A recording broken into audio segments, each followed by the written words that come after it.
फैसला कीजिए और एक बात पक्का तय करके चलिए, हमारी जो समस्या है किसी भी दिन ये हमको ही सुलझना पड़ेगा। कोई अमेरिका से नहीं आएगा, कोई रूस से नहीं आएगा, कोई दूसरे देश वाले आके हमको नहीं सुधारेगा। सवाल ये है कितने जल्दी हम जाग जाए उतना ही हमारा सुधार होगा। जितना हम लेट कर दिए और बड़े अन्याय का सामना हमें करना पड़ेगा। एक ही बात सोचिए, हिंदुस्तान में कई महान किसान नेता पैदा हुए। कई लोग, सर छोटूराम जो आजादी से पहले पंजाब राज्य में काम कर रहे थे, उत्तर प्रदेश में महेंद्र सिंह टिकैत काम कर रहे थे, यहां अपना महाराष्ट्र में शरद जोशी के नेतृत्व में कई लोग, लाखों लोग काम कर रहे थे।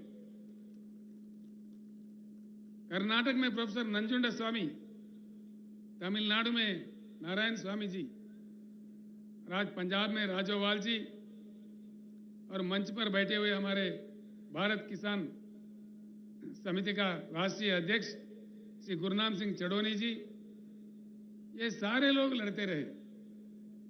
आखिर एक बात सोचिए, हिंदुस्तान में अगर लोकतंत्र है, लोकशाही है, तो 13-13 महीने किसानों को क्यों दिल्ली में, देश के राजधानी में धरना करना पड़ता है?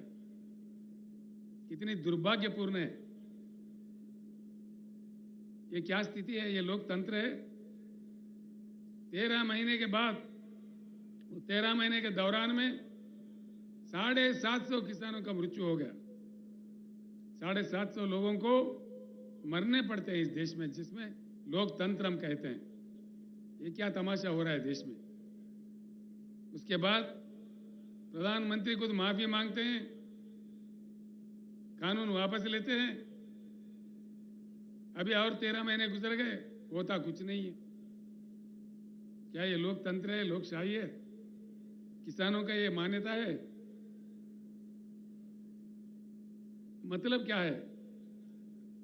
कुछ ना कुछ दाल में काला है।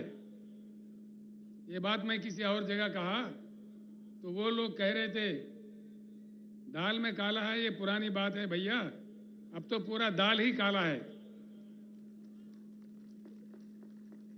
तो मतलब क्या है?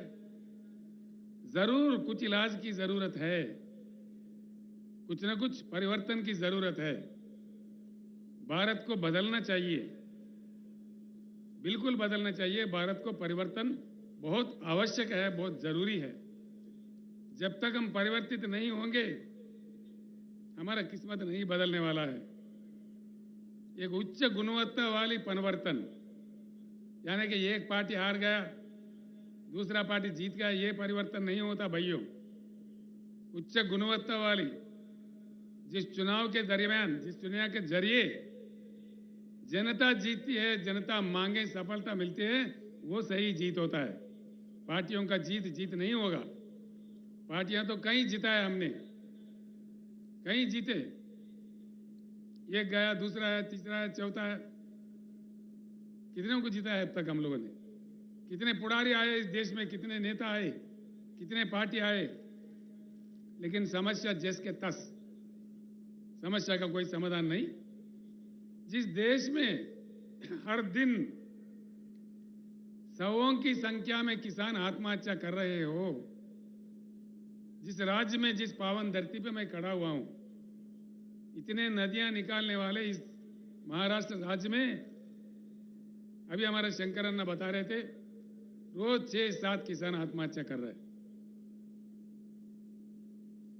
या प्रधानमंत्री को या राज्य के नेताओं को क्या पड़ी है? वो लोग तो अफ्रीका से शेर लाके दिखा रहे हैं हमारे को।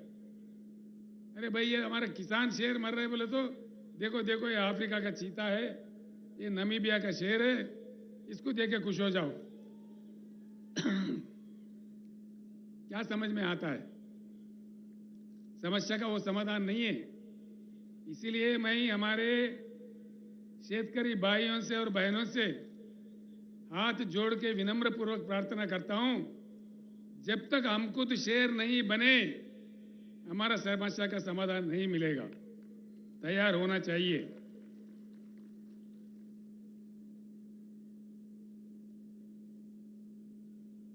भारत को परिवर्तन होना होगा। बिना परिवर्तन के भारत विकास नहीं होगा। भारत में ये बिल्कुल तय है, क्योंकि लंबा समय गुजर चुका है। कई पार्टियों को मौका दिया जनता ने, लेकिन कुछ बात सही नहीं आया है। हमारे आंखों के सामने हमसे बुरा हालत में रहने वाला चाइना आज दुनिया को कमांड कर रही है। साउथ कोरिया आगे बढ़ गई है। बम का मार खाने के बाद फिर उठ खड़ा है। जापान देश हमारे आंखों के सामने है। जैसा मोहम्मद महातीर के नेतृत्व में मलेशिया में परिवर्तन हुआ और सिंगापुर में जहां कुछ भी नहीं है, वो लोगों का हालत भी हमसे बेहतर है। ये सारे चीज हमारे आंखों के सामने हुई है। 75 साल में जो हो रहा है, इससे उठकर आउट ऑफ बॉक्स जाकर एक नया ढंग से, नया रंग से, एक नया जंग करके हम भारत को बदल सकते हैं। इसी पुराने तरीके से हम लोग नहीं बदल सकते। इस बात को समझने के लिए मैं आपको विनती करता हूं। इसीलिए मैं ये एक बात आपको बताना चाहूंगा, इस परिवर्तन भारत में जो आना है, बिना परिवर्तन के भारत आगे नहीं बढ़ सकता। इसीलिए पैदा हुआ है बीआरएस पार्टी। बीआरएस एक चुनाव के लिए, एक दिन के लिए, कोई एक वर्ग के लिए, एक धर्म के लिए, एक जाति के लिए नहीं पैदा हुआ। ये सारे भारतवासी जितने भी है, उनके हकों को लड़ने के लिए, उनके हकों के लिए बिल्कुल बीआरएस पैदा हुआ है। एक बात मैं यहां कहना चाहूंगा, जब भी नए पार्टी आता है, नया ताकत उभरने लगता है, पुराने ताकतें इकट्ठे होकर के भी हमला करने लगते हैं, साजिशें रचते हैं, अफवाहें फैलाते हैं, पुलिस को लगा देते हैं। लेकिन डरना नहीं है। अगर डरे तो हम आप भी आजाद नहीं होते थे, अब भी ब्रिटिश के गुलाम बने रहते थे। इसलिए मैं कहता हूं, फानूस बनकर जिसकी हिफाजत हवा करे, वो शमा क्या बुझे जिससे रोशन खुदा करे। ये डरने से बिरने से कुछ नहीं होगा। बिल्कुल, अगर हमारे जंग में नेकी है, हमारे जंग में ईमान है, तो जरूर हमारी जीत होगी। हम जीत के रहेंगे, क्योंकि भगवान हो या अल्लाह हो, अल्लाह के घर में देर है लेकिन अंधेर कभी नहीं है। इसीलिए हमको आगे बढ़ना चाहिए। इसीलिए आया है बीआरएस पार्टी। और बीआरएस पार्टी परमानेंट ऑफिस हमने खरीदा है नागपुर में। हमारे अभय भाई और लोग यहाँ पे भी परमानेंट ऑफिस खरीद रहे हैं, कोई किराए वाला नहीं, बिल्कुल परमानेंट। बीआरएस काम करता रहेगा। जब तक भारत पूर्ण परिवर्तन नहीं होगा, तब तक ये लड़ाई जारी रहेगा। भाइयों, मैं आपका ज्यादा टाइम मतलब नहीं लूंगा। 2 बातें मैं समझा दूंगा आपको, सिर्फ 2-3 बातें। ये समझने की बात है। एक अजीब बात है, पानी नहीं है शहर में। प्रकाश पोरे कह रहे अकोला में नहीं है। कोई वकील साहब आए थे पूना से, पूना में भी सही नहीं है, देहात में तो है ही नहीं है।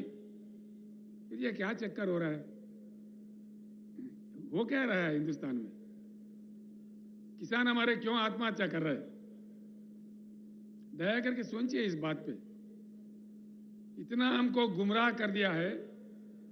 खास तौर पर 2 चीज, एक पानी, दूसरा करंट, बिजली। पानी हिंदुस्तान के जो कृषि योग्य भूमि है 41 करोड़ एकड़ और जो पीने का पानी चाहिए